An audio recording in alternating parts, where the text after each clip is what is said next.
వేదనలో శోధనలో ఇరుకులలో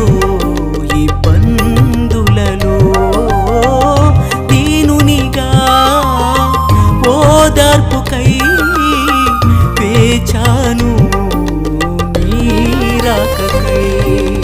ఒకసారి నన్ను చేరి బలపరచుమా